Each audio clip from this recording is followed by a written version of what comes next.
So we'll get going. Firstly, I'll say hello and welcome you all. My name is Thomas McCabe. I'm the National Manager with Siel Bleu Ireland, and it's my great pleasure to welcome all our speakers and attendees to our online event as part of our 30 Days to Better Ways campaign.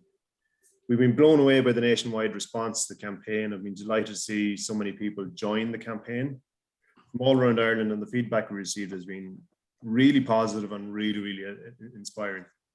And with that in mind, I would encourage anyone who's participating in our programs to share your stories with our team via email or social media throughout the month. Just a little bit of housekeeping before we move forward. For any of our participants, if you could please stay on mute during the workshop, there will be a Q&A at the end. And if you have any questions, please type them into the chat box in the bottom right of your screen, and we'll come to them at the end of the event.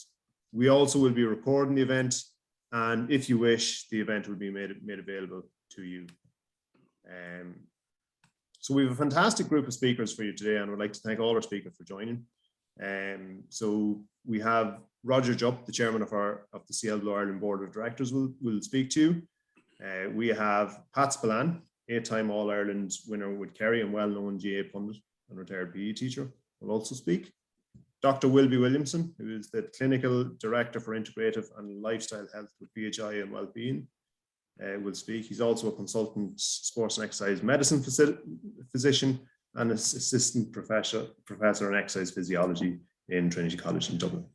We will have Aisling Hubbard, from the coordinator with Wicklow Local Sports Partnership, will also be speaking. And then we'll also have a participant story from Mary Deary, who is a Siel Bleu at home participant and formerly age-friendly program manager for County Louth. And then we will have our very own Cormac Walsh, our development officer with Siel Bleu Ireland, who will present a workshop around building exercise into life. And then we will have time, hopefully we'll have time for a Q&A at the end, and we will aim to wrap up at 12:30. So, as you may know, Siel Bleu Ireland was created in the early days of the COVID-19 pandemic as a short-term program to allow us to continue to achieve our mission of delivering physical activity programs for Ireland's older population, those living with chronic conditions or intellectual disabilities. Between the 6th and the 16th of March 2020, and those unforgettable days, we went from working with 6,500 people a week in person to zero. And we started delivering our programs online. And we've been delighted and proud to continue this online offering right through the pandemic.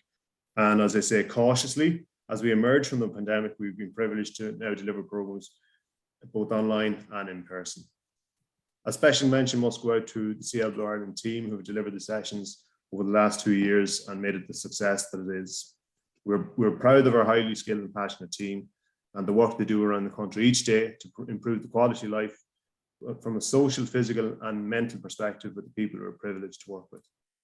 I must also thank our board of directors who have supported us through the most challenging times and have been instrumental in guiding us through the development of the Siel Bleu at Home platform. A special mention must also go to the Trinity College EMBA team who supported the development of the Siel Bleu at Home platform, and we'd simply not have the platform we have today without their support. And a huge thank you must go to Barry Minnock and the team in Musgraves who kindly donated technology so that our team can deliver programs from their own homes. The Siel Bleu 30 Days for Better Ways campaign has been funded by the Arise funding scheme, which is delivered by Cobble on behalf of the Department of Rural and Community Development, and we're extremely appreciative and grateful for this support. One of the great successes of Western civilization is we're living longer. In 1916, in Ireland, the average life expectancy was 56 years of age. And that figure is now is 81 years of age for men and 83 years of age for women. However, living longer does not necessarily guarantee we live independently and well.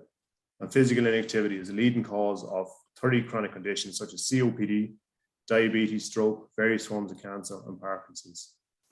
A study by the Centre of Economics and Business Research found that on a European level, it is estimated that annually physical inactivity is directly responsible for 500,000 deaths and cost the European healthcare system €80 billion, which is 5 billion more than the world spends on cancer drugs each year. And while it is completely unrealistic to say that physical inactivity could be completely eradicated. If we were to be reduced by 20%, that would avert 100,000 deaths per year and save healthcare systems in Europe 16 billion euros annually. So exercise is the most affordable and accessible wonder drug there is. The World Health Organization states that by participating in 150 minutes of physical activity per week, you can reduce your chance of developing chronic conditions or counteract its effects. And by participating in the Siel Bleu at home exercise programs from the comfort of your own home, you can achieve this target on a weekly basis. In Siel Bleu Ireland, we always say success is the success of our participants. Success is Anne in Navan, who lives with non-Hodgkin's lymphoma and had to cocoon during the pandemic, and as a result of participating in our online programs, has reported improved balance, posture, improved mental health throughout the pandemic. Another example is the man in Louth who, following a knee operation, was unable to climb the stairs in his house and had to sleep on a pull-out couch in a sitting room for 1 year. However, after 1 month of participating in our programs, he was able to climb the stairs in his home and sleep in the same bed as his wife. I'm going to present a short video now, which will show you the benefits of participating in our programs and for the people around them. So if you bear with me for 1 second, I'll pull up the video now.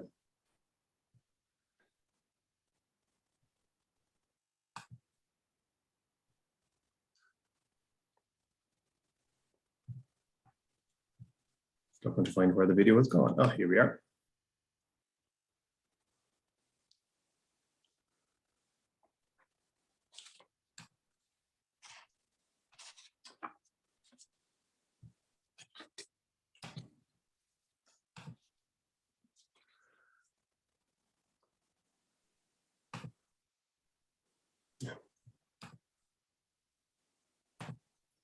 Apologies for the delay there. Can you see my screen okay? Okay. Yes. At home is online classes for everybody. It's adapted to help people stay fit and healthy in their own home. One of our massive benefits with our online classes is we get all the benefits that we have in our in-person classes. We get that strength, we get that flexibility, we get that mobility. The adherence is easier. So if it's a rainy day outside, it's not a rainy day inside, you can take part in it. The one thing that I like about the online course is that it's very time efficient for me. I don't have to get dressed. I don't have to get up and get out of the house. I go downstairs and I do the exercises in the comfort of my own kitchen. I suffer from asthma, so my chest capacity, my lung capacity has improved immensely. I found that before the classes, I couldn't do that much. I was very stiff and not very mobile. When I started, I was a lot better. And I could walk around better and more energetic. And the staff I found very good, you know, they're very open to them. And at the end of the class, they say to you, or anyone wants to ask any questions. And then it makes you more open to ask them. We have 11 classes a week, from strength conditioning to mobility classes to cardio. And you can see people growing from day to day. You see the same people coming into the same classes and you see the benefit of the classes during the year.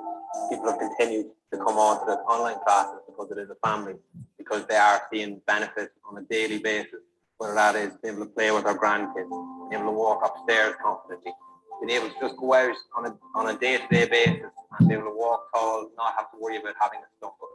It has kept me fit. It has kept my limbs supple. I'm able to walk much more now. And I find that the online experience has been much easier than I thought it would be.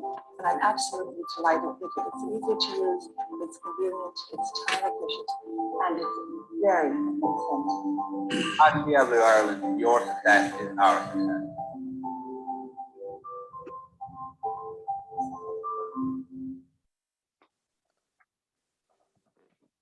Okay.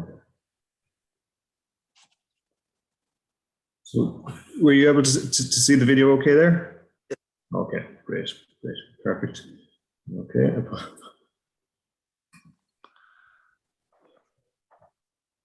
Apologies there. So our first speaker this morning is Roger Jupp. Roger has been the chairman of Siel Bleu Ireland Board of Directors since July 2014. He has a keen interest in physical activity, recently completed the Keynote. Roger has spent most of his career as marketing director of Lansdowne Market Research. He specialised in opinion polling, customer satisfaction and financial research. He's also served as chairman of the Marketing Institute of Ireland and has been a huge support in driving the growth of Siel Bleu Ireland in recent years, as has our entire board. So good morning, Roger, and over to you. Good morning, everybody, and I hope you're having a good morning. At least it's not raining yet. Anyway, thank you, Thomas, for the introduction. I don't intend to delay you very long because I'm not important in this process. Siel Bleu Ireland, the organisation and its offer, particularly its Siel Bleu at Home offer, is vital to us all, I think, going forward. I mean, I think I've had 8 years now as chairman and really enjoyed it. It's just amazing to see that group activity with relatively simple exercises can improve people's health to such a major degree. And I find it absolutely uplifting to see videos, to talk to people, to talk to trainers about the benefits that come from it. I think it's fantastic. I mean, our aim as an organization is overall to help, I suppose we'll call them older adults in general terms, and those who have specific difficult complaints like COPD, diabetes, stroke survivors, cancer survivors, even in some cases, dementia patients via their carers. It's tremendous how bringing people together, putting them through programs together brings individual benefits, which are immense. I mean, the Romans had it right 2,000 years ago. Mens sana in corpore sana, healthy mind in a healthy body. And I think that really encapsulates where we are. We need to keep working on those sides of things, all of us, to ensure that we stay active, engaged, valuable members of communities and families in that sense. So we've got huge opportunities ahead of us. What Siel Bleu at Home does is it allows everyone to be contacted in the privacy of their own home. They can do it in any form they like. And I think that that is hugely beneficial. I mean, consider you're living in a very rural part of Ireland where it's hard to even get a bus or certainly not a train, and you're isolated there. And this allows you a window onto the exercise world and to the self-improvement world, which I think is invaluable. And I really think it has to be the way we go. We've been trying to expand our actual physical sessions all over the country, but that's a slow process. But this Siel Bleu at Home program allows us to move out much more quickly to whoever wishes to reach into our world as well. So we hope to expand everyone's world via the exercises we're talking about. I was asked to talk a little bit about examples of this and why I became involved in Siel Bleu Ireland and those I know who've benefited. Well, actually, I saw my mother gradually retreat into herself, less mobile, less active, and eventually housebound and even chairbound nearly at the end. And that really disturbed me greatly. So I think what one has to do is try to avoid that fate. Small steps lead to medium steps, lead to big steps. And I think any form of activity helps. Doesn't matter whether it's a walk down the garden 3 times, if that's as good as it can get for you, that's great. But keep building and keep growing. And we hope that our programs can help you do that. Like my wife's aunt, who's now in her early 90s, in fact, she'd say her mid-90s, waiting for the big check, as she puts it, talks about going into individual Siel Bleu exercise at home when she was feeling very down and very unwell after a certain number of illnesses. And it was quite amazing how after about 4 sessions, she adopted the exercises as part of a regular routine and has carried them forward when she's anywhere. And it's helped her enormously, mentally as well as physically. So I think that that's a good example of how you can help yourself to move forward that way. So we hope to go forward to make Ireland healthier as they age. And after all, the population is aging. It's a demographic fact. We're getting older and older, and it will continue to do so. So we need to help the older generation to be less dependent on support from the state and from local organizations. Because after all, as we proved through our studies across the European Union, if you participate in these sorts of programs, your physical and mental health is higher, and your cost to the state actually is lower because you're not in hospital, you're not having as much care. So there's actually an economic benefit to the state as well as a personal benefit, a health benefit to the individual. So I think we just want to keep building on the program, make sure it's bigger, and just as I would encourage everyone who's involved in it, tell all your friends about it, make sure others come to it, get out there, get more people doing it, onwards, onwards and onwards, more and more and more is all I'm going to say. So I'll leave you at that, okay? Onwards indeed. Roger, thanks very much. As eloquent as always. Our second speaker this morning is Pat Spillane, a native of Temple No. Pat is an 8-time All-Ireland winner with Kerry, a 9-time All-Star, which is a record in Gaelic football. Pat is also a retired PE teacher and is keenly aware of the importance of physical activity for all members of society. Also, due to his work as a broadcaster and a GA pundit, Pat is loved throughout Ireland, in particular in Ulster. We're delighted to have Pat speak to you this morning. So good morning, Pat, and welcome. Good morning, Thomas, and good morning to everyone who's listening online or watching online. And just to say, it's a pleasure for me to be invited to join you for Ireland's first wellness event for older people as part of Siel Bleu's 30 Days to Better Ways. You described me already. I played football with Kerry. Unfortunately, people don't remember that now. They just think of my role as a Sunday game analyst and upsetting people and stirring the pot. Played football for Kerry seniors and for 17 years. But my occupation all my life, what I mainly worked at, was as a PE teacher. So fitness and sport has been part of my life from the time I was born. And I am just a huge, huge advocate for sport and fitness and health in this country. And that's why I was delighted to be asked to join this Siel Bleu campaign. I suppose a little bit about me as an individual. You know, I would be a very, very driven individual as a footballer. I was an ordinary footballer with basic skills. But one thing I did was I controlled the controllables and I focused on the things that I could do, that I could get better at. And I think that's the key in exercise as well. In not trying to be the complete person, focusing on what you can do, focusing on the controllables. In 1981, I was told I ruptured my anterior cruciate ligament, the ACL.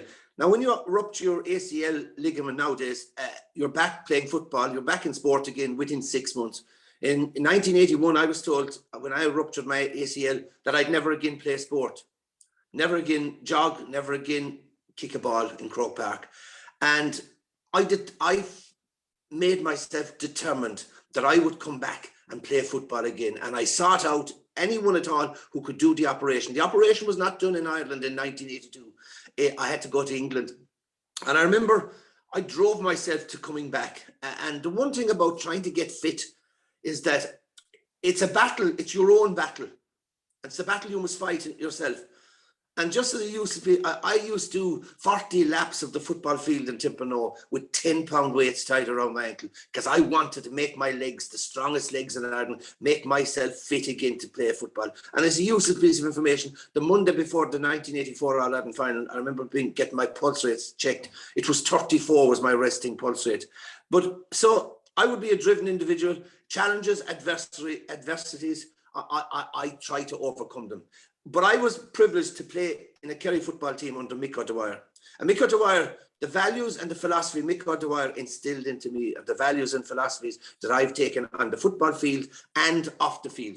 And the one thing about Mick O'Dwyer, we played in 10 All-Ireland finals. Now that's a lot of matches, that's a lot of team talks. And there was two things about Mick O'Dwyer's team talks.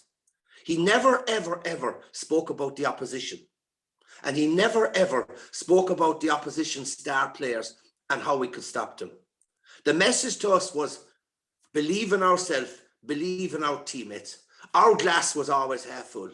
And that philosophy I took on the football field. My glass was always half full. I was always positive. And that's a philosophy I've always taken off the field. My glass is half full. I'm always positive. Now, I'll be 67 in a couple of weeks' time. What's my physical condition? Could lose a bit of weight, that's fair enough. But what I have is I have severe inflammation in both shoulders, which means that, unfortunately, it keeps me awake some nights. I have to get an injection a couple of times a year. And my knee, which was replaced, is basically, there's nothing there now. Basically, the last time we had an MRI, after 40 years, the first MRI after 40 years since the operation, basically in my knee, it's bone upon bone.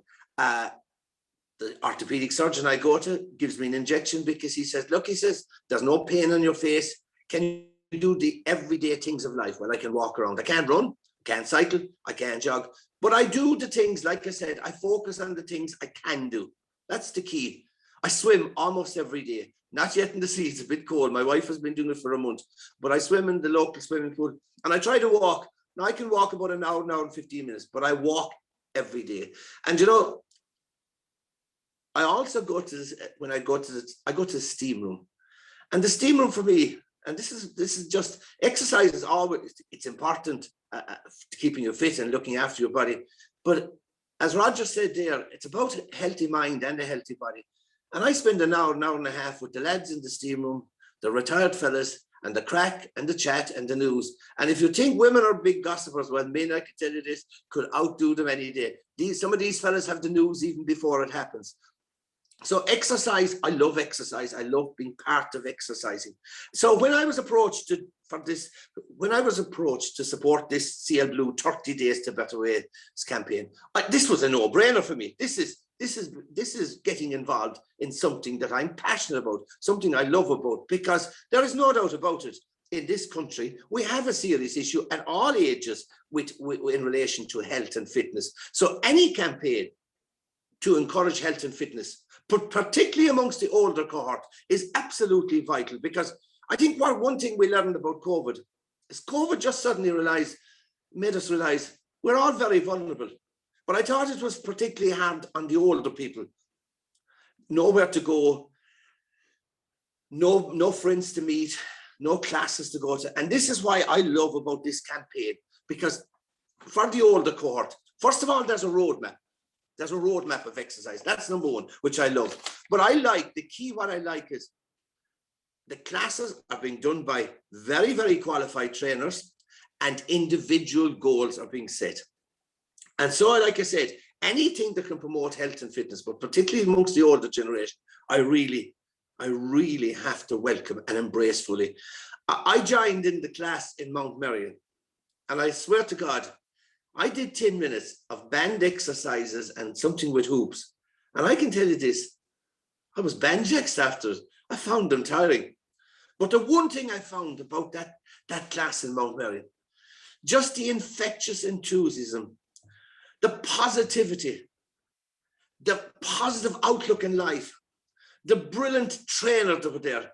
This was just a feel-good, really, just, I would embrace it. I just thought, what a brilliant idea. And this was saying, Siel Bleu, 30 roads to better fitness. I'd never heard of this before. So this is why, if in my own little small way, that with my profile, that I can spread the message of get older people getting fit, and like I said, promoting the 30 ways to better ways with Siel Bleu. Look, in terms of exercise, the key things in relation to exercise and getting fit is about exercise and health should become a habit, should become part of your life. As Thomas said at the start, or Roger, the WHO recommend 150 minutes a week for older people. Like, think about it, that's only 20 minutes a day. That's not very much. Make it part of your life. Make exercise become a habit. And then it's just the same as getting out of bed, have your cup of tea, have your dinner, have your breakfast. The second key thing in exercise is about setting goals. But the key thing, and this is what I liked about the Siel Bleu, it's about setting individual goals. And I think was it Thomas or Roger, or someone was talking about somebody who struggled to get up a stairs, and they achieved that goal. That is the same as a footballer winning in All-Ireland. They have achieved that individual goal. And I cannot emphasize enough exactly what Roger said.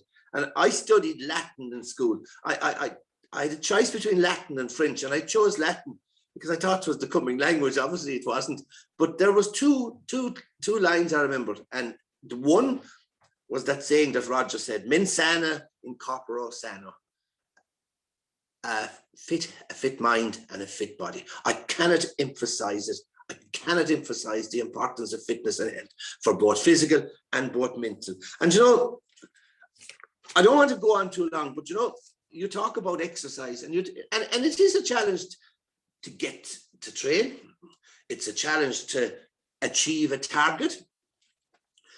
But the message I send to people is, and people say, I'm too old for this and I'm not able for this, and no, this is not for me. No, no. And we want you to get out of that. And you know, there was two things I want to quote. Labby Sipfre had a lovely song one time, Something Inside So Strong. And this is a message I want to instill in everyone. The higher you build the barriers, the taller I become. The further you take my breath away, the faster I will run. You can deny me. You can decide to turn your face away. No matter, because there's something inside so strong, I know that I can make it. And that I can make it is there with everyone. That is the attitude that I've seen with Siel Bleu.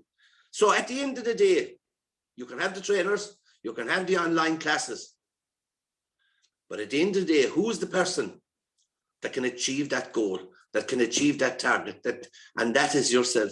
And can I just finish with a poem that I recite to so many people, and it's a poem by Peter Dale Wimbrough, and it's called The Man in the Glass. And we'll change it and we'll say the people in the glass. When you get what you want in your struggles for self, and the world makes you a king for a day, just go to the mirror and look at yourself and see what the person has to say. For it isn't your father or mother or wife whose judgment upon you must pass. The fellow who counts most in life is the person staring back from the glass. He's the fellow to please, never mind all the rest. For he's with you right up to the end. And you have passed your most difficult and dangerous test if the person in the glass is your friend. You may fool the whole world down the pathways of life and get pats on the back as you pass.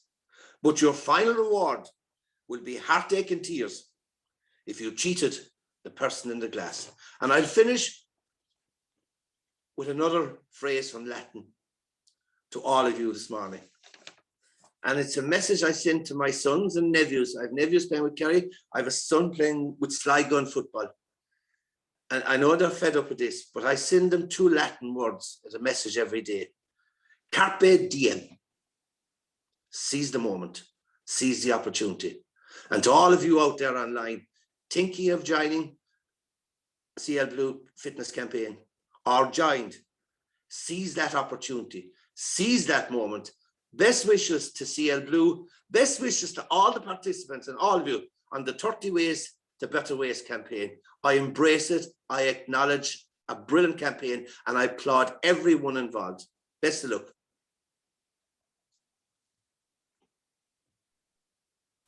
Pat, thanks so much. That was excellent. Thank you. I think just in terms of the key takeaways there would be from your poem at the end: focus on yourself, focus on your own goals, have that belief, and obviously have that you've shown through your career as well. So important and extremely relevant to anyone joining our online program. Our next speaker is Dr. Wilby Williamson, fellow of the Faculty of Sports and Exercise Medicine, Royal College of Surgeons Ireland, and Senior Atlantic Fellow at the Global Brain Health Institute. His specialist interests are health promotion, lifestyle medicine, heart, brain health. He currently works as a clinical integrated lifestyle health medicine in VHI Health and Wellbeing, and holds a doctorate in medicine from the University of, and is currently undertaking a fellowship in integrative medicine through the University of Arizona. So it's safe to say the expert in the field of health and physical activity. Good morning. Delighted to have you with us. I'll just pull up your slides there now, if you want to bear with me a moment. Brilliant, thank you. Can everybody hear me okay?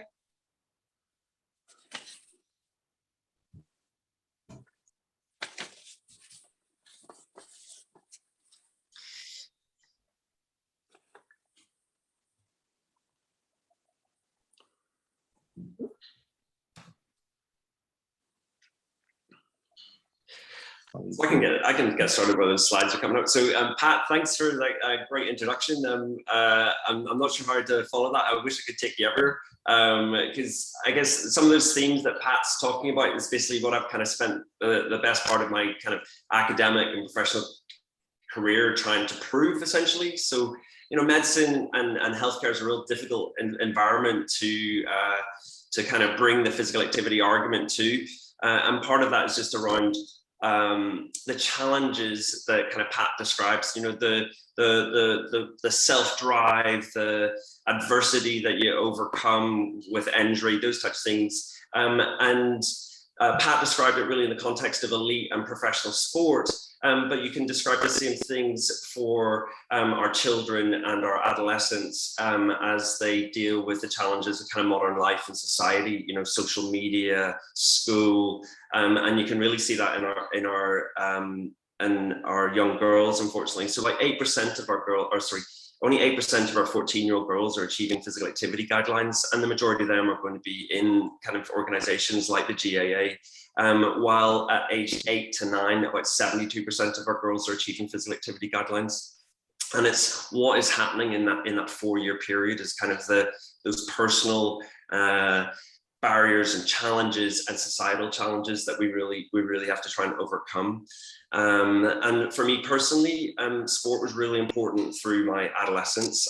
I was unfortunate that my mum had Parkinson's disease as a young woman, and she passed away when she was only 50. I was 10, and sport was really my ticket of staying happy and getting through kind of adolescence. So working on a hill farm in County Antrim, sport taught me kind of drive, that if you set goals and you work and you train, that you can achieve them. And I was like an Ulster and under 23 athlete, and threw javelins and hurdles and all that kind of stuff. But it brought this other stuff. It brought social connection. It brought meaningness. It brought purpose. It brought a learning that I could apply into my other spheres. And actually, I came to kind of education academia a little bit later, and in terms of converting into that kind of success. But I learned that I could do it in sports. So then I applied it in academia, and then I was able to get into med school and those types of things.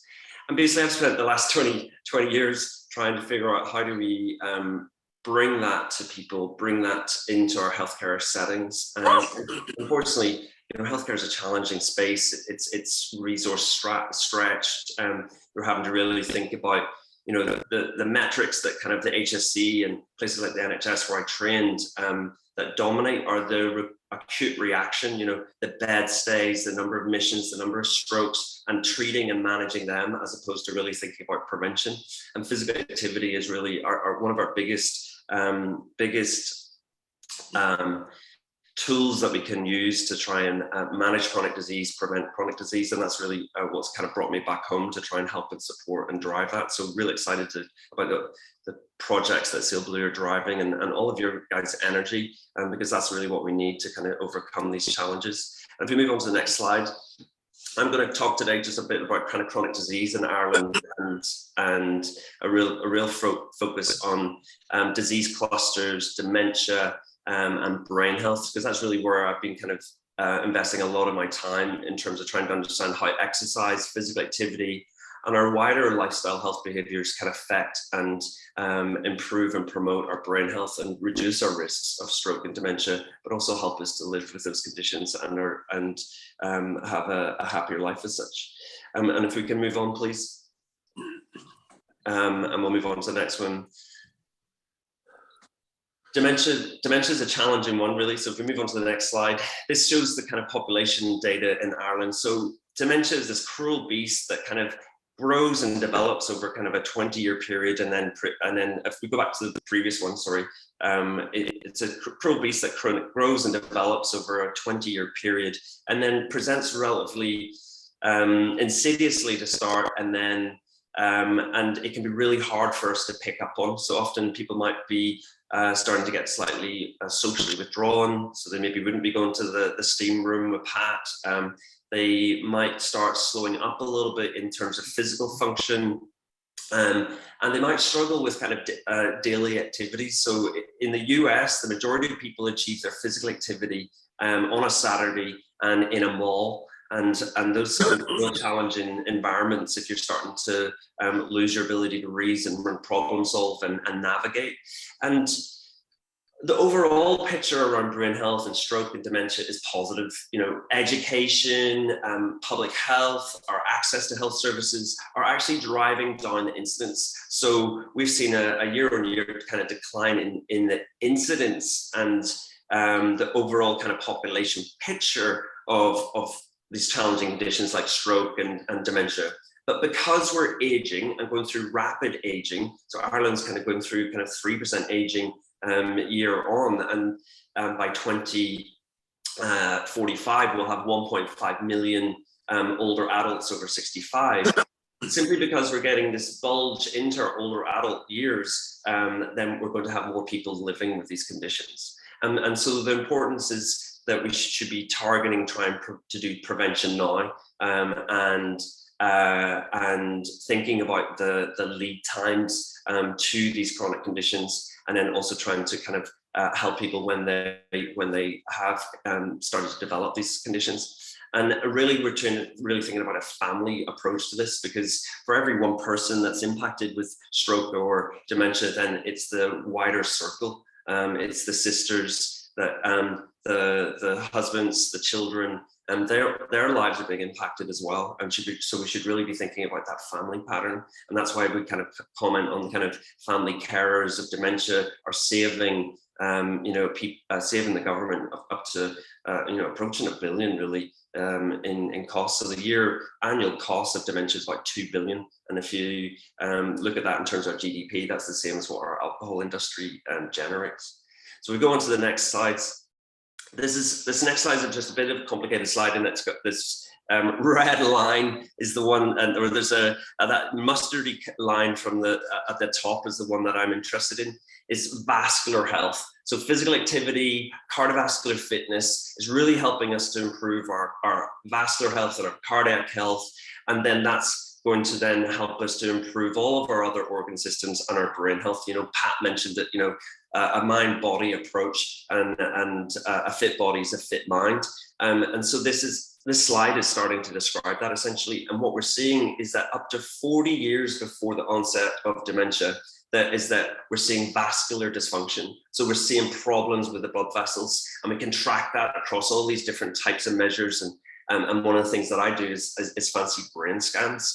And then what we need to do is start to think about all the ingredients that then add together to help us to stay fit, to help us to stay cardiovascular fit, to help our vascular system, and then that'll help our brains as such. So if we go on to the next slide.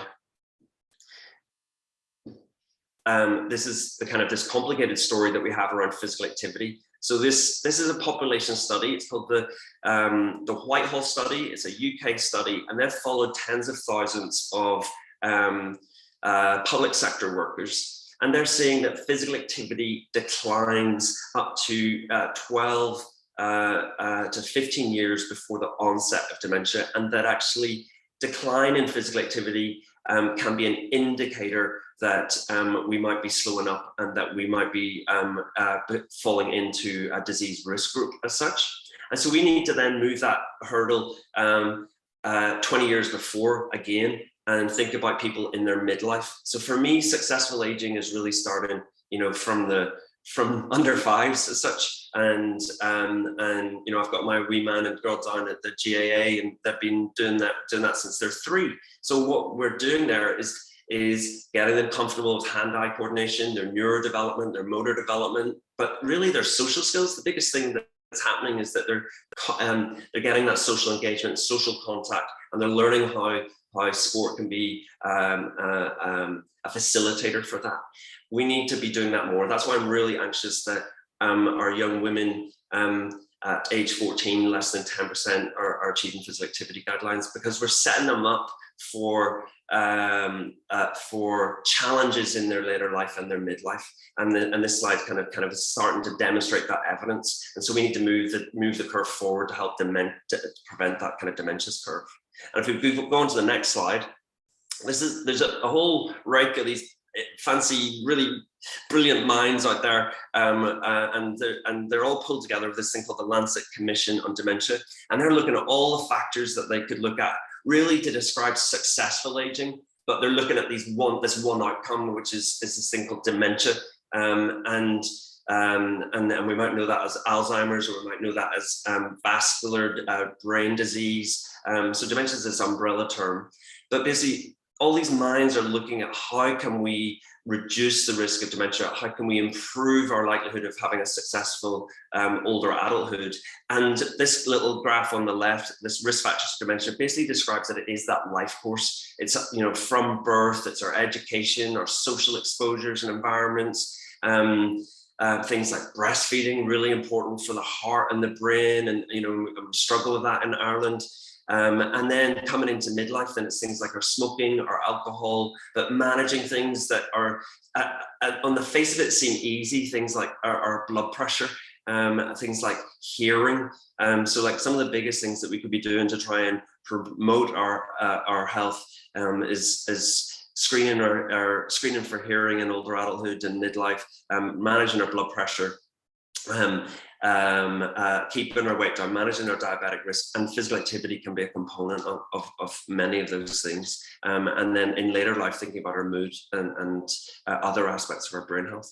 So this graph's just saying that it's a life course approach. But actually, when you start looking at it, there's multiple factors that physical activity can be a component of and mitigate. So hypertension, obesity, depression, diabetes, all of those things, social contact, physical activity can be a facilitator of, or what we describe it as a determinant of. And so then it's really important then to be thinking about how we develop these programs to support people to be physically active and socially engaged, and meeting all those goals. And then we might be reducing dementia by 1 in 3, but we might flip that on the head and saying we're thinking about 1 in 3 people that are more likely to have a successful aging.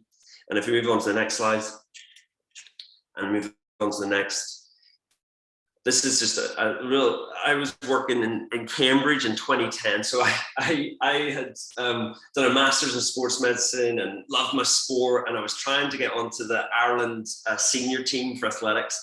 And I went and broke my ankle, and that kind of scuppered that because I was doing decathlon at the time. And I was like, oh, what am I going to do? I decided to kind of go down this route of academia, where I was really looking at trying to, how do we translate exercise into chronic disease management? And so I needed to start thinking about building the evidence to you know, can't just be personal stories. We have to show the evidence. And this slide kind of sticks with me. So this is a study from 2008. It's over 20,000 people in Norfolk that they followed up.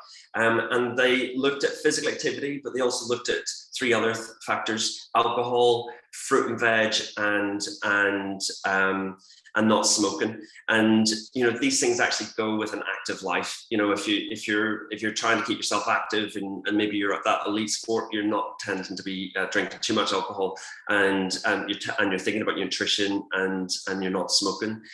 And this curve, so the light blue line is the guys out there that like Pat, who are scoring kind of 4 out of 4 in these areas. And then the red line is 0 out of 4. And unfortunately, the difference in that curve is 14 years in life expectancy. But the positive thing is that we know if we move people from the red line up to the green line, up to the blue line, every line that they move up, we're seeing added years in life expectancy, and that we can be reducing that burden at any time, essentially. So there's always a good time, like carpe diem. There's always the day to improve. So this really kind of is a population picture. And then if we move on to the next slides, there's just the context in Ireland. So that what I was talking about there was clustering of disease burden. And I've mentioned before that our young ladies are not achieving physical activity guidelines. I don't mean to focus just on the ladies. It's just a stat that kind of sticks with me. It's across gender and it's across socioeconomic status. So, and what that means is kind of income, so parental income, location, and we're seeing up to 57% of our children having adverse profiles. So clustering of risk factors, so physically inactive and overweight, or smoking and drinking, and we need to kind of just keep our focus on what are we setting Ireland up for in the future, but also what are we setting our children and our adolescents up for in terms of success. And we really need to kind of take that energy that we have in terms of community action and volunteering, and really think about that our children in kind of a wider perspective in terms of how we support them. So 57% of our children are at risk, and you know, 1 in 4 obese, 1 in 4 physically inactive, you know, when we look at those individual stats. And my concern is, if we move on to the next slides, if we move on to the next slide, and we'll skip that one because that's just about the older adults. And we'll maybe skip that one as well. So this is just clustering of disease, and Prof. Kenny, she's brilliant. We'll skip that one. I just want to get onto the younger adult stuff, so the life course stuff. So if we jump onto that. So this, oh yeah, so this, go back a slide there. If you go back a slide, see this? Okay, brilliant. So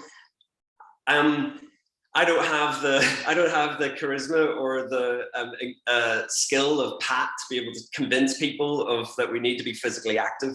And when you get into the kind of cold face of medicine and hospitals and working in the community, it's really difficult. And you know, it's difficult to engage and to set goals at the patient level or the person level, but it's also difficult for us to get the money to support these initiatives. And so I've had to then retreat back into using all of these fancy technologies. And this shows us in the center, there's me exercising a young man on an exercise bike, but I'm measuring his VO2 and his oxygen capacity and how fit he is on that bike. But then I have to then relate that to loads of other things: his blood work, their blood pressures, the cardiac function and structure, and how that vascular system is working. And then I spend a lot of time then trying to prove the arguments that clustering of these disease risk factors are then a problem for our young brains. And if they're a problem for our young brains, then they're a problem for our older brains as well. And that's what these fancy scans are at the bottom. We're looking at things such as their white matter. So white matter is like the superhighways that connect all the centers within the brain and help all the processing. The next one's looking at perfusion, so all the blood flow and how the blood's circulating around the brain. And then the other one's the blood vessels. And if we move on to the next slides, I spent kind of 5 years working on this work and got it published in this fancy journal. But if we move on to the next one, we're starting to see that these risk factors in young adults. So I looked at 150 young adults in this study because each one was kind of 5 to 6 hours of study. So it was a relatively small cohort that I could look at, so a small sample size. So you always have to use that as just as a public, you know, as a caveat. You know, it's not, you might not be seeing the whole picture, but we're roughly getting a good idea of what's going on here. So we're looking at physical activity, we're looking at blood pressure, we're looking at BMI, so the body mass index, but we're looking at these things also like alcohol, smoking, but also how fit they are, but also how young people and also older adults, how they respond on the bike. So how does the vascular system get stressed on the bike when exercising? So we can look at blood pressure in the bike, and we can look at this oxygen uptake. And what we saw was that smoking, alcohol, and actually those stress responses during exercise can be an indicator of brain health. And we saw that these yellow patches on the brain are little scars in that white matter.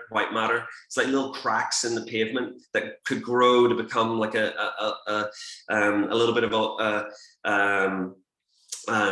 pothole, and then that's going to impact how the brain centers are working, and then that's going to potentially increase that risk of dementia or stroke in later life. And then what we did was then go back to kind of what we're seeing in those adolescent studies, clustering. We looked at how all these risk factors clustered. And so if you take somebody, and if we move on to the next slides, what we're seeing is that when people are physically inactive, but also overweight and smoking, then they're just stacking up risk factors. And then that increases the risk of these abnormal profiles in the blood vessels, the brain blood flow, and then these like superhighways, this white matter. And if we move on to the next slide, so this is all about trying to build the arguments to try and promote activity. And then these slides then, see all these like blue spots and yellow spots. These are areas where the brain cortices, so the outer layer of the brain's white matter and cortex, they're all a bit thicker and more developed. And we see that in athletes and people who are more physically active, they have these enhanced kind of developments in their brain structures. And we might say that translates to, you know, in an athlete, that might translate to better heart rate control. So they've got a heart rate of 35 when they're sitting before they're All Ireland. But that heart rate control and those brain centers developing also then probably mean that Pat then has better resilience to disease as he gets older, and better capacity to deal with adverse events, which we've seen over the last year in terms of like COVID and those types of things. So the physical activity journey, is a complicated one, but it really sticks with us. But we have to keep the money in the bank as such. You have to stay active. That's the only problem.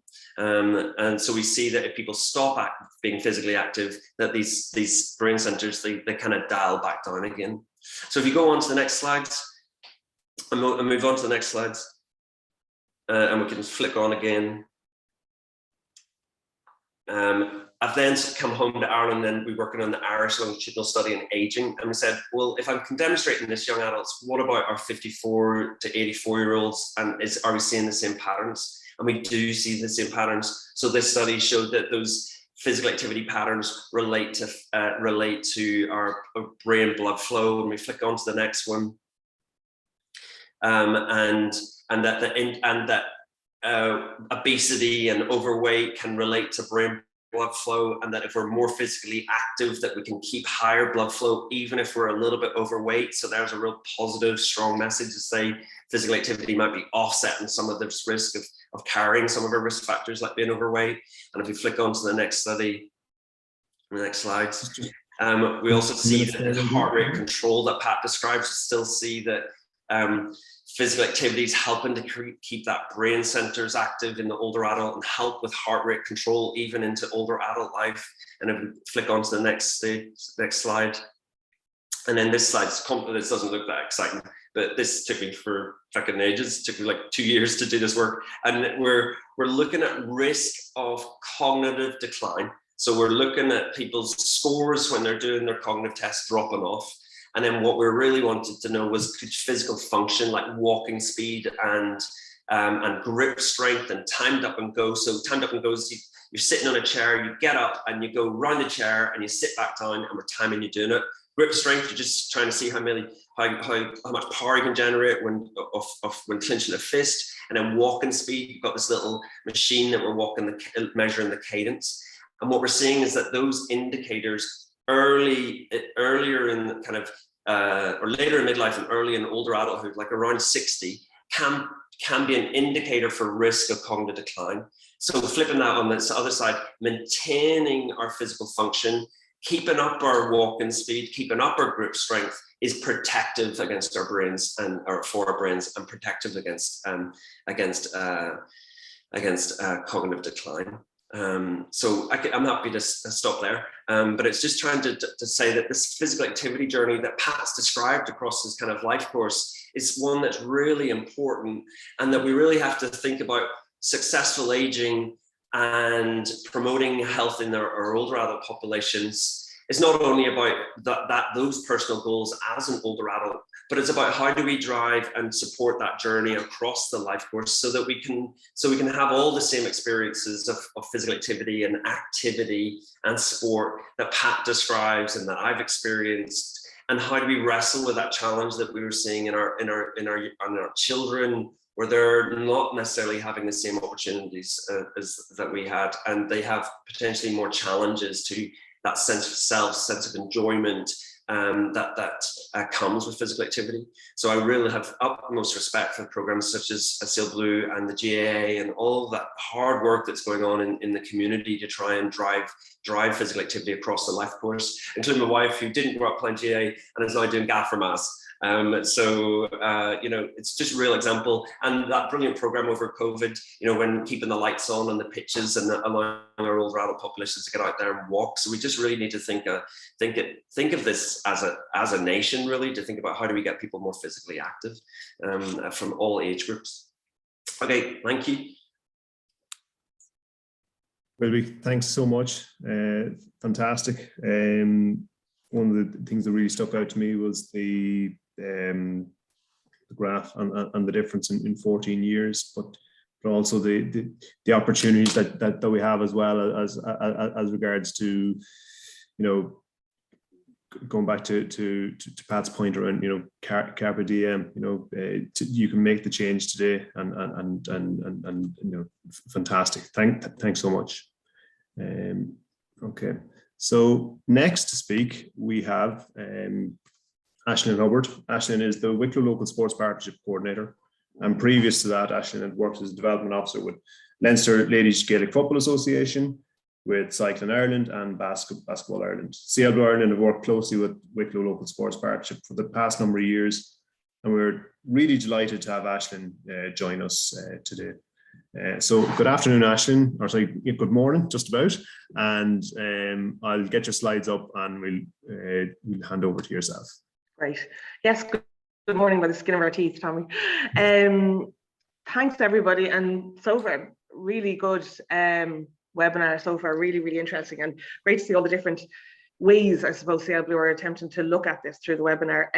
I suppose mine is going to be possibly slightly less exciting than everybody else's so far, but I'm just going to give an overview of maybe the how from, say, a Sport Ireland point of view and a national policy point of view. We're hoping to get, as Wilby was speaking about, all those people active and making some kind of difference within the community and at a local level. So I think, Tommy, it's the... Over your slides there, sorry. No, you're okay. Disappeared. They're not hugely important anyway. It's mainly just to speak around it. So as Tommy said, I'm the coordinator of the sports partnership in Wicklow, Wicklow Sports and Recreation Partnership, as we've renamed ourselves, to kind of take in that piece of recreation and participation in physical activity and not just sport. The makeup of the sports partnership network, there's 29 sports partnerships all over the country. So there's one in every county, and we're within the local authority structure. So each local authority will have a sports partnership. We are, if you want to flick on to the next slide there, please. Yeah, so this is just an overview of every sports partnership will have a committee or a board of directors. Within it, it's a wide range of people who are all interested in the area of physical activity and sport. They range from professional to academic to county council people to volunteers in their own networks. So what we would have is the educational training boards. We'd have representatives from the local leisure providers like the swimming pools and the local authority gym structure. We would have a director of services from the county councils. We'd have a member of the Children and Young People Services Committee. So they deal with young people within a county up to the age of 23 years old. In Wicklow, because we are embracing the outdoors and we are a very outdoor recreation focused county, we would have someone from the Uplands Council and also from the Rural Recreation Officer, that we would do a lot of walking programs and hiking programs for our older adult population specifically, which I'll go into. We also have the chairperson of Wicklow County Wicklow Older Persons Council. We would have a member of the Public Participation Network.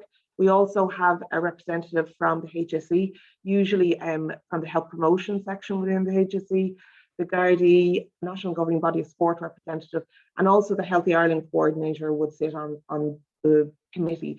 So basically, they're the overview structure that help us do our work and to achieve our goals. Just the next slide there, please. So within the sports partnership, as I said, that's our committee outlined, and our other main governing body would be the county council, and then on the other side would be Sport Ireland. So Sport Ireland have participation unit within the association. They would manage, as I said, the sports partnership, and they're also responsible for rolling out the National Physical Activity Plan, and also the national governing bodies of sport will be involved in that as well. Their area is, so while they have the high level performance and the competition structure, it's the participation part that we're interested for this. So as was mentioned, Gaelic for Mothers and Others, your camogie pieces, the GA Healthy Clubs, all of that, and the other kind of sea swimming and all of that area would sit under the national governing body, but would be in their participation or recreation part. So it's really good to see the national governing bodies taking a piece of this and realizing how important it is for participation. It's important for their own numbers and to get people who are not usually involved in their sport in, I know Siel Bleu, when we were delivering community ones, we would have delivered them in some of the sports halls and stuff like that. So it's good for people who are not necessarily involved directly in those sports to have an opportunity to come in, and it creates that culture as well. And then within that, we would have a range of employee development officers. One specifically would be our sports inclusion development officer, who would look at both disability but also older adults in that whole area, and they would deal a lot with community resilience and different agencies, as I say, like the County Wicklow Older Persons Council, your active retirement groups, your active aging groups. So we would actively go and approach those groups and see what activities and what things they want to roll out in their community and how we can do that. I also manage the Healthy Wicklow section of our within Wicklow. So that is a Healthy Communities Officer and a Healthy Wicklow coordinator. So that is trying to address all those health inequalities that will be mentioned, and trying to see how we can get physical activity and health in general, so your healthy eating, smoking cessation, all of that, to see all of that working together, and that crossover within a community is really interesting. And that's a relatively new project that has been announced by the department. So it'll be really interesting over the next few years what difference it can make. As I mentioned, the National Physical Activity Plan guides us. The National Physical Activity Plan has stated in its aims and objectives that we will get 1% more people meeting those National Physical Activity guidelines every year over the course of the physical activity plan. 1% doesn't sound like a lot when it was announced, but if you look at it, it's an extra 50,000 people every year in Ireland. We are going to get to move from either inactive or not hitting the activity guidelines up to that 30 minutes a day physical activity. It's a big ask, but it's at least there written down. People are chasing that number, and with the research that's going on hand in hand with it, hopefully we'll achieve it or get very close to it. Do you want to go on to the next slide there, please? So this is just our strategic plan. So every county would have a strategic plan. The tagline of ours is more people enjoying taking part. It brings in all of the community, all abilities, all different sports. Anything that gets you to that 30 minutes a day is physical activity, and will help us to get, as I say, to that 1% every single year of more people meeting the physical activity guidelines. Yeah, if you want to go to the next one. So that's just the different areas. So creating diverse opportunities, it kind of takes what Siel Bleu are doing as well. I know COVID, the dreaded C word, kind of forced things to go online, but the diverse opportunities that are now available for people to be active and to try and meet those guidelines are massive. From the online app and from the online activities that are available, as well as that community-based activity that we're getting back to. It's something that 2.5, 3 years ago wasn't available to people. People decided they couldn't use technology, but we were forced into figuring out how to use it. And it is a challenge, I suppose, for us as well to try and create that community base that we would have when we physically go to a venue to do our exercise, to move that to an online thing. And I think the way, you know, with the support structure and the app, and that you can go back to it and everything, and as was said in the video, that people are signing up to the same classes every week. So that is meaning that they are creating that community within it themselves, even though you might be doing it from the ease of your own home. Good places and great people. So as I said, we would link in a lot with the community centres and your active retirement groups and your active aging. And that's one of the places where we would have done a lot of work with Siel Bleu in those areas. So we would identify an area, for example, we had Wicklow Town, that people were travelling from the south of Wicklow all the way up to the top to take part in one of the Siel Bleu classes. So we look for venues, we look for more people down around the region, and we set it up in conjunction with Siel Bleu. And the idea of that we can go into a community, we'd have the local knowledge and the local connections and things to get the people to the places. So we've set it up with Siel Bleu. We roll out the programs for about 10 weeks, and then Siel Bleu take it on and continue it. So that means sustainability wise, we can actually step back from a program and look where else we can roll it out. And it keeps going within the structure of the Siel Bleu, which is a massive support to like a sports partnership, because we don't have that those resources, I suppose, to be able to do that. And through Sport Ireland and through the, as it says, the research and communications piece, we've conducted research on an M1 data is what it's called. So we're asking people about their physical activity levels at the start of a program, 8 weeks into it, and then we're going back 3 months later to ask them the same validated question.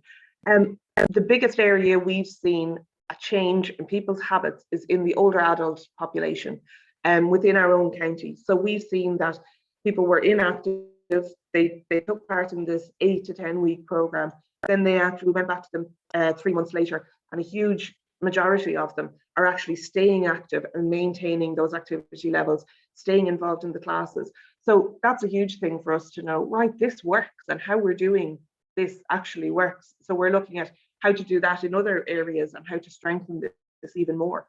And then within that, you just go to the next slide there, actually, please. So as I say, we have the community-based classes, the online classes, and the private classes. So that community feel and community support is massively important to this, the older adult cohort, and also their families and everything. But it's also a huge opportunity for visually for the older adults that are taking part in these classes now to be the trailblazers and the leader of the future huge cohort of people who are aging in the population. As will be mentioned, that massive piece from, I think it's 35 to 54, there's a huge population there that is getting older.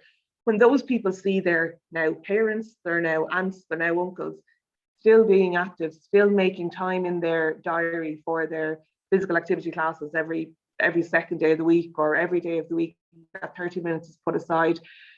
Those 35 to 50-year-olds and then their grandchildren as well, and younger people in the area, they realize that, you know, being physically active is not for just younger people or people who can. Being physically active is important for your whole life journey and your whole lifetime. So it's an opportunity for those people who are now taking part in all of these, are doing online classes, are taking part in, you know, the Go for Life games. And we as other people need to promote them and need to hold up these kind of community champions for us to change the mindset, because it is that that small changes made early will last and will make a difference. I'm going to probably wrap it up there and leave it at that, really. I don't want to take up too much of everybody's time, but thank you to Siel Bleu for this really, really informative webinar so far, and look forward to the next part of it. Aisling, thanks very much for that. That was brilliant, super. It's amazing the work you're doing in Wicklow, and I know from our perspective, it's wonderful to work with yourselves over the last number of years. It's great to see that data around the retention rates in the older population, and it really hits home as regards the example that you can be, and that's so important for your older population. And we often hear from our own side as well is that in certain situations when we're working with a new group, I'm too old to exercise. And we regularly give the exam. We ask the question, what age are you? And someone might say, I'm 83 years of age. Oh, I'm too old. We have one person we work with who's 104 years of age. And we always say, if he can do some exercise, there's no excuse for anybody else. Our next speaker is Mary Deary. Mary is a participant in our Siel Bleu at Home program, having joined our classes after retiring at the beginning of 2022. Previous to that, and I greatly suspect she's been kept as busy probably as she was before she retired. Mary worked as an age-friendly coordinator within Louth County Council, so she's well versed in the importance of initiatives such as Siel Bleu Ireland and the positive impact they have on society. She's also a proud Monaghan woman, and we're delighted to have her along today. So welcome, Mary. Thanks. Thank you, Thomas. Siel Bleu has changed my life. Hello, my name is Mary Deary. I'm 61. I'm a wife and a mum and a grandmum. I retired in February, and I joined the Siel Bleu classes on my retirement. Those classes have positively changed my life in so many ways that I'm delighted to have the opportunity here today to share them with you. I thought my aging process was the cause of my increasing immobility, and I had accepted that as one of life's realities. But I also knew that as you age, you need to improve your health and your well-being through good diet, staying connected, and exercise. Exercise was the one I needed to work on, as my job was desk-bound and car-bound, and I intended to use my retirement to work on the exercise. That didn't come without challenges. As a background, when I was younger, I played camogie at all levels. I did a 4-mile run at least 4 times a week, and I cycled everywhere. When I returned to college in my 40s, I went from 60 to 0 in the terms of exercise. Because of time pressures, as being a full-time worker, doing a full-time degree course, and being a full-time wife and mum. That was the biggest mistake of my life.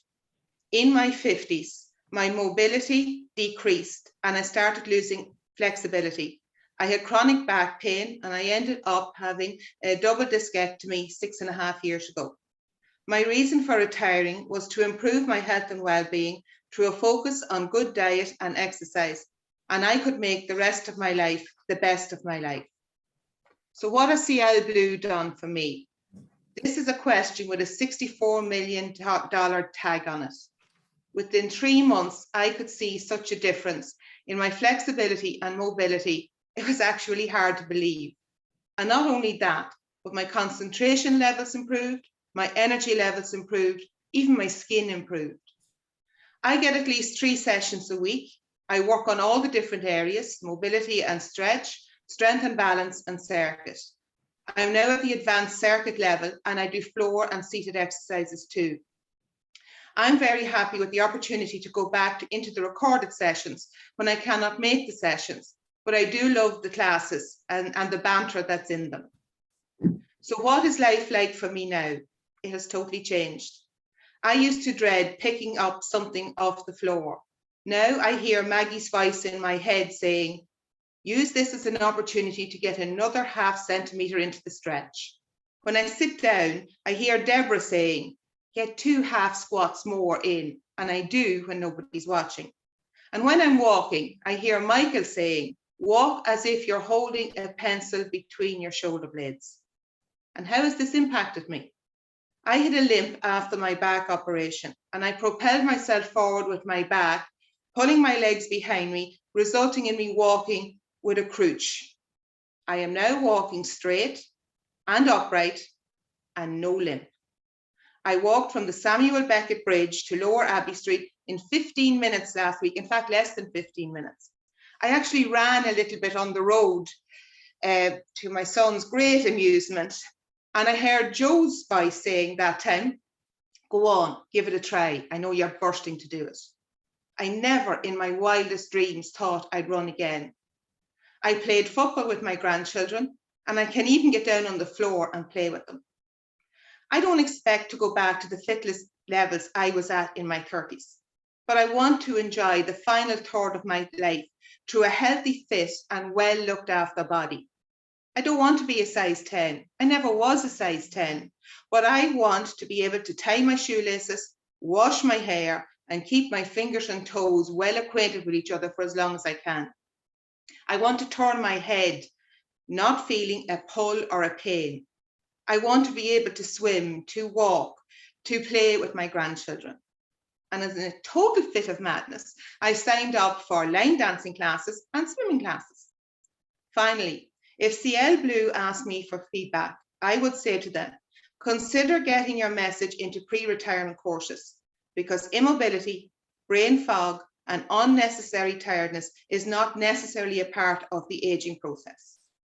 When we can get the support of somebody like Siel Bleu, we can keep a quality of life and gain a confidence to approach the final stage of our lives with verve, fun, and a youthful energy. Siel Bleu has changed my life, and I hope it changes your lives too. Thank you. Oh, Mary, thank you. That was incredible. Thanks so much. Excellent. I'm speechless. So next up is Cormac Walsh. Cormac has been an integral member of Siel Bleu Ireland since 2019 and has been our development officer since September 2020. Cormac holds a degree from LIT and a master's in sports coaching from University of College Dublin. You may correct me, Cormac, and apologies if I forgot a few things there, and I'll just get your slides up now. Bear with me.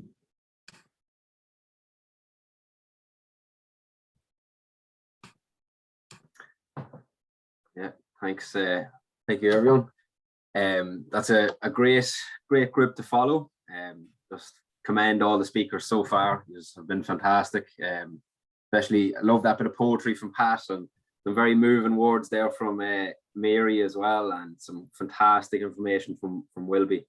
And I was laughing, Wilby, when you were saying that you'd spent 2 years on a particular piece of research, and then it was like, oh, you have 30 seconds left now just to condense that 2 years down and get it all said. So anyway, so my topic that I'm going to be speaking about today is going to be focused on building the exercise habit into your daily life to stay strong whilst you age. So just even on this first slide, you can see some people taking part in Siel Bleu classes, and you can see smiles on their faces, enjoying things, and that's what we like to provide to as many people as possible.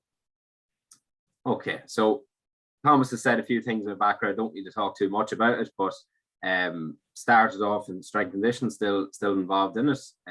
Big passion for sport, but I also really have a passion in providing exercise for all, which is kind of the tagline of Siel Bleu. So it suits me well to be in the role I'm in as development officer. My role is to get Siel Bleu out to as many people as possible, whether it's in a nursing home setting, daycare, in the community, online, and we're pushing hard on that at the moment. I also have a background in nutrition as well, just to tie it all in. Okay, you can move on to the next slide. Now, so why exercise? It's kind of been touched on already, but this is just a nice overview of some of the conditions that can help. There's probably even more than this. So you can look through those conditions and you'd probably see that it has either affected yourself or someone you may know and love. Okay, so exercise can be powerful to help all of these and many, many more. Okay, so how do we make this a part of our life and how do we make it a habit? Okay, so you can move on to the next slide. So this is what is recommended for us. And in particular for your older adults, they're looking for some things to kind of work on fall prevention, your balance, muscle strengthening. And that is something that we provide with our online classes. As Mary said, she does a mobility and stretch, she does one for our balance, and now she's even doing advanced circuit classes. So that's covering all your bases, and it's providing you opportunities to hit those time goals. So whether it is you're doing advanced circuits, so that you can be considered as your vigorous intensity, that's your 75 to 150 minutes a week, or if you're doing maybe some of your beginner classes, that can go towards the 150 to 300 minutes.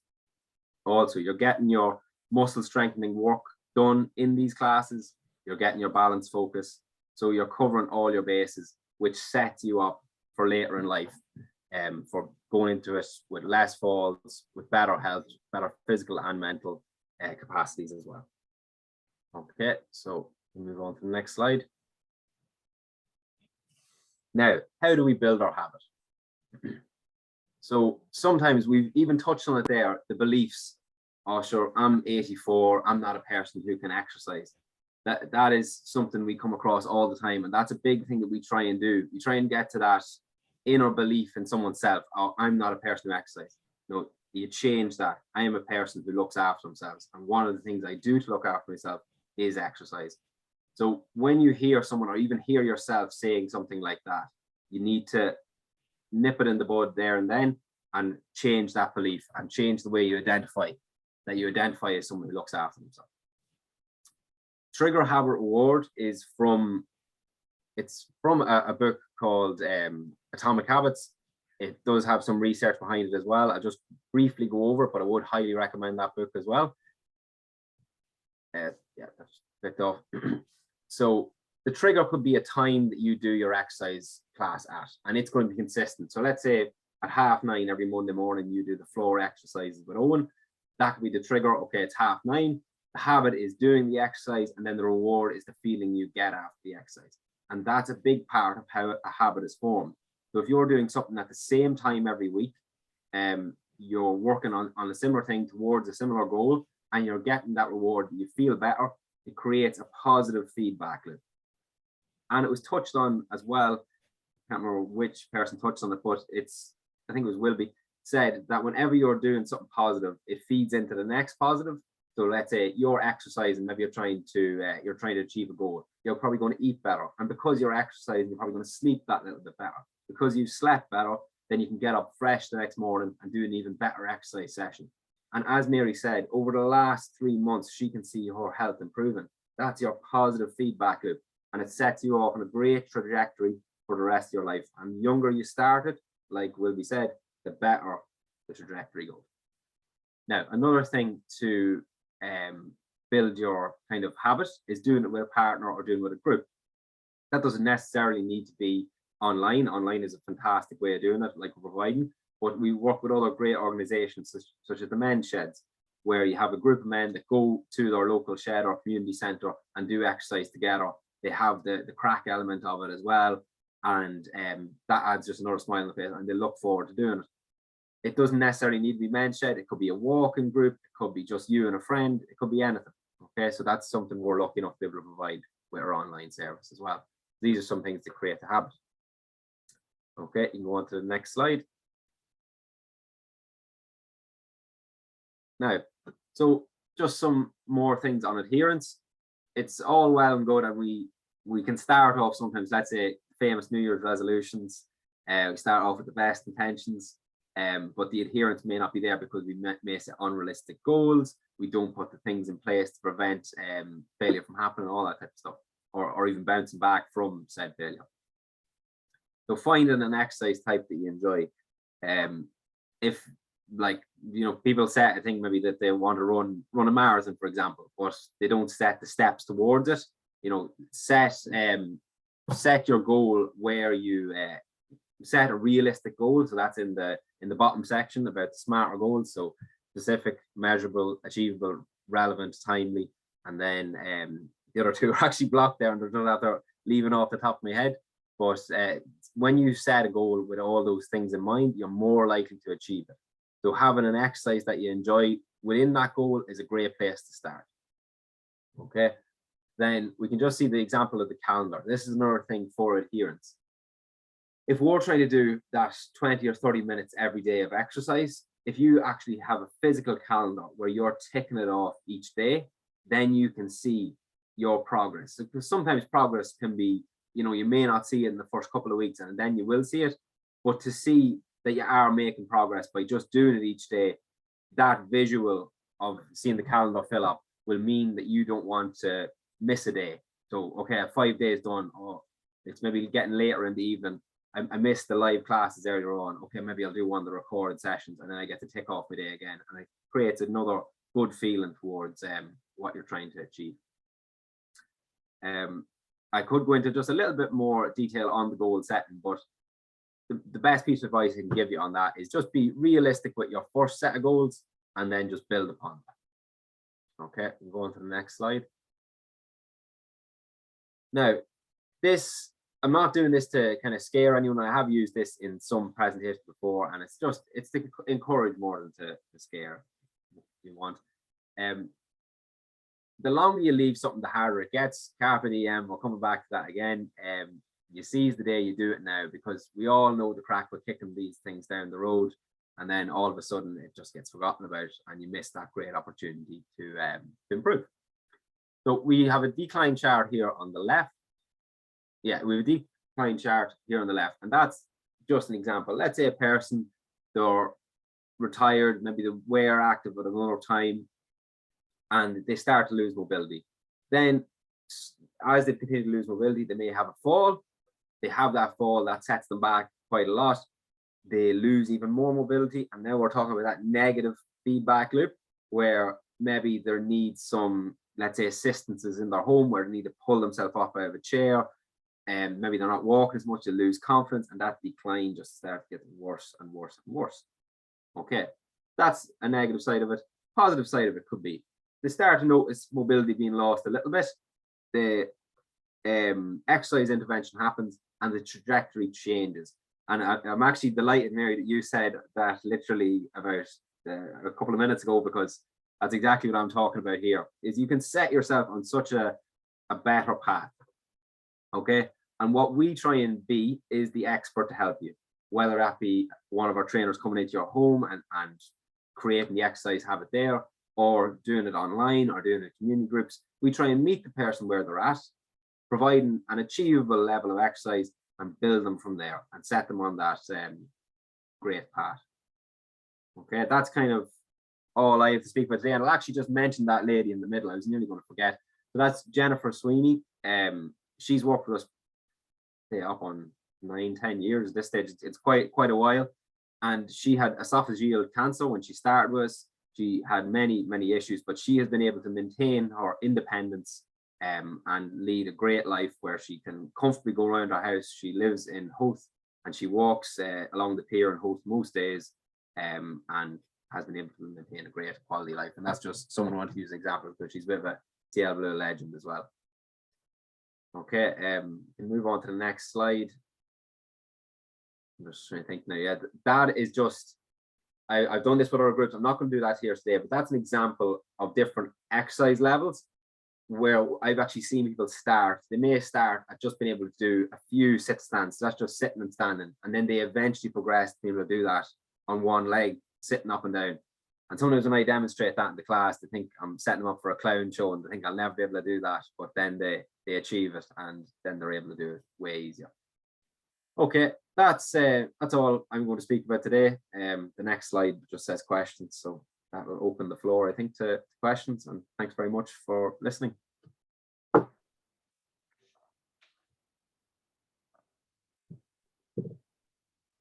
Brilliant, Cormac. Thanks so much. That was fantastic. Well done. Super stuff. So, folks, just in terms of our attendees, has anyone any questions there? See a few comments have come in. Noreen, looking from you, Pat. Could you mention the name of the poem you recited? Take off mute there. Sorry, my apologies. The Man in the Glass by Peter Dale Wimbro, W-I-M-B-R-O. It was written in 1934. Very inspiring. Thank you, Pat. Good message. Yeah.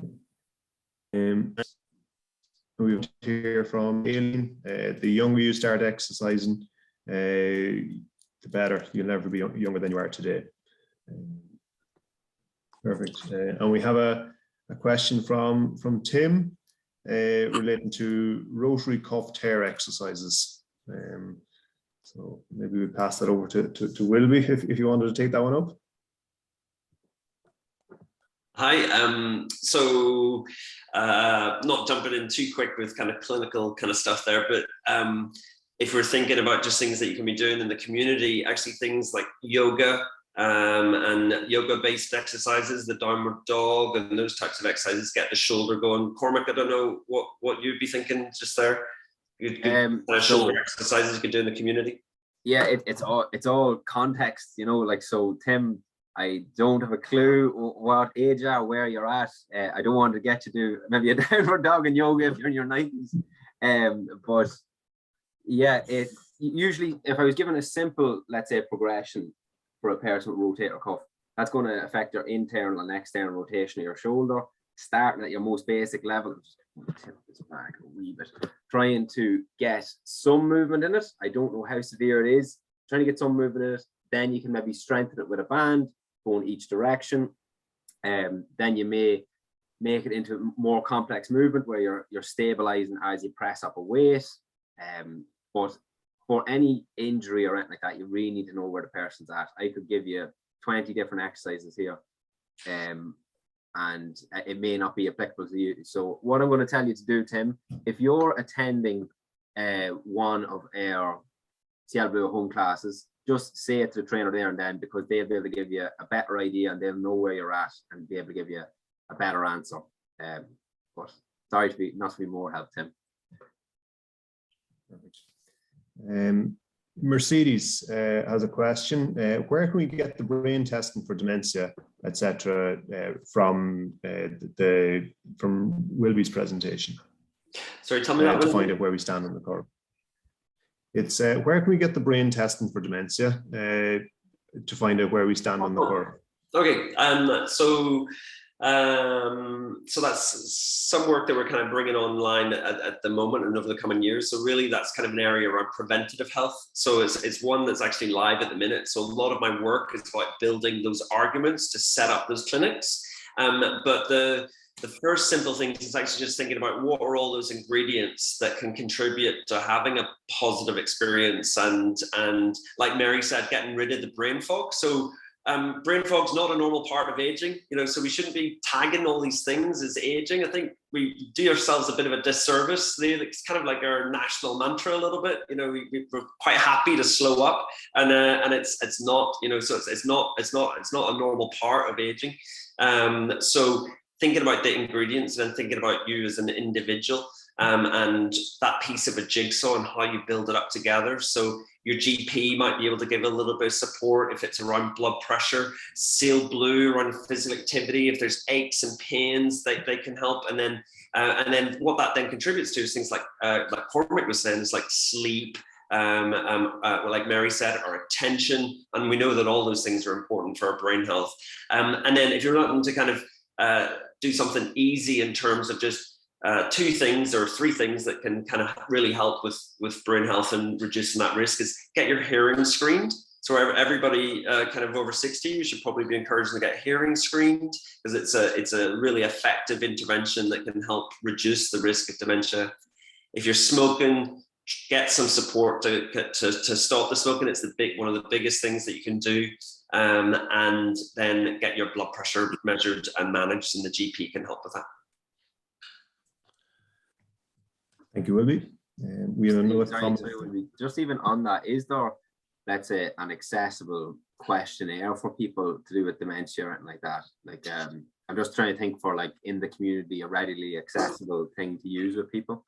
So if you have concerns about your memory or your concerns about your brain health, the first starting point is maybe your public health nurse or your GP nurse. And then a second point would be your GP. And then in terms of those questionnaires and those types of things, they're often used as diagnostic tools. So they're not so useful as screening tools. So we haven't got the perfect answer at the minute in saying, and being able to pick people up. And that was kind of that last slide that I was demonstrating to you, that we were looking at 8 to 10 different factors, maybe 15 different factors that we were trying to add together. And there wasn't one magic bullet that I could use to say that, this was the person that was going to go on to 15 years later to have that cognitive risk or cognitive decline. So it is about that big picture kind of piece. And that's kind of where we need to really be bringing those supports a little bit more into the community and integrating and networking and connecting everything. So it's about, like Siel Bleu's doing, connecting into the men's shed, connecting in with the primary care setup. So that we're doing that big picture approach. And I kind of described it as a life course, and that big picture starting under 5. We know that it's fascinating, really. We know that development and walking speed at age 5 can predict our brain health in our midlife. So, so lots of things for us to work on. Thanks, Wilby. Just another comment from Noreen. Thanks, Pat, and all who contribute to this helpful presentation. Most helpful. Dolores, what's the next step for the 30 days program? The next step is that the program will continue on for the remainder of June, and we'd love to hear all your stories of the successes that you've had. The program will continue on for the remainder of the month. Anyone who wants to join up throughout the time, they're more than welcome to do so. These sessions are run for free. And you're more than welcome to participate throughout the time. Vincent, will the webinar will be available for replay? Yes, it will. Vincent, the webinar is being recorded, and we can if you wish, we can send you out a recording of it. Francis O'Donoghue, where can we get a list of group exercises? You can get that via our website, www.sielbleu.ie, SIELBLEU.ie. And it's part of our weekly newsletter, is a list of our community classes and our online classes as well. And you can get all information on ourselves via our social media, so Facebook and Twitter as well. Vincent in Bleu, Wicklow, how can I contact the older persons group? Vincent, if you want to reach out to ourselves via our website or via our head office number on 01209 6889, you're more than welcome to do so. Mary, this is for you from Carol, one of our trainers. Great to hear Mary's story as a trainer with Siel Bleu. It's fantastic to hear the impact Siel Bleu's online services is having. So, and yes, Dolores, we will send you a link for the remainder of the online sessions as well.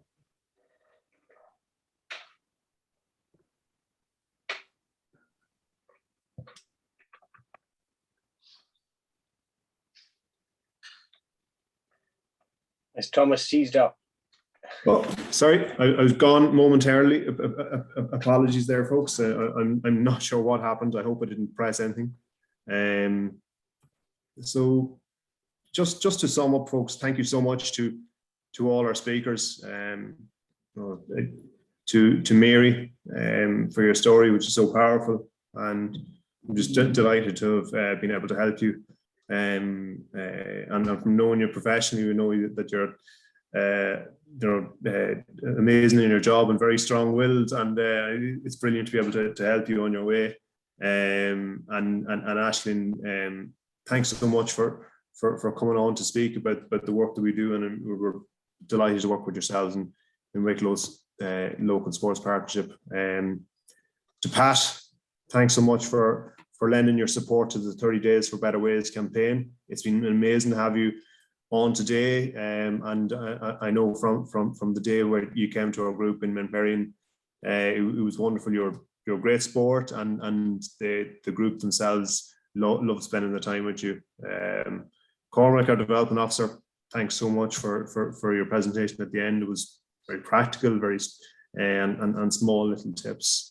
And Wilby, thank you so much for taking the time to join us today as well. And you know, it was fantastic to have you along. And you know, apologies for having to cut you short as well. I could sit listen to you for hours, but unfortunately we just didn't have time today. And then to Mr. Chairman, Roger, thanks so much for joining today and for all your important help. And just to take a few key messages from the day, you know, make sure if you're joining in, if you know if anyone wants to join our online classes, tell your friends, tell everyone, have them join us. They can reach us on www.sielbleu.ie and they can register for the sessions for the remainder of June and continue on from there if so. And you know, start today, carpe diem. Start today.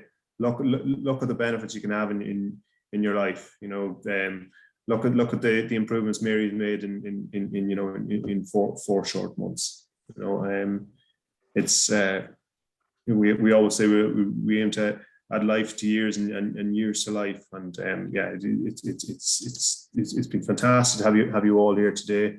And I hope you all enjoy the session. If any of our other panelists have anything they'd like to add, please feel free to add it now.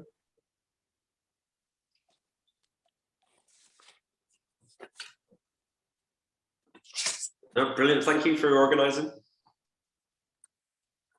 Yep. Have a great day, everybody, and keep going. Keep going.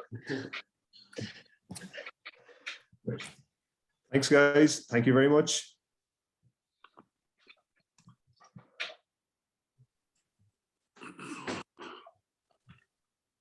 That's it. Yeah.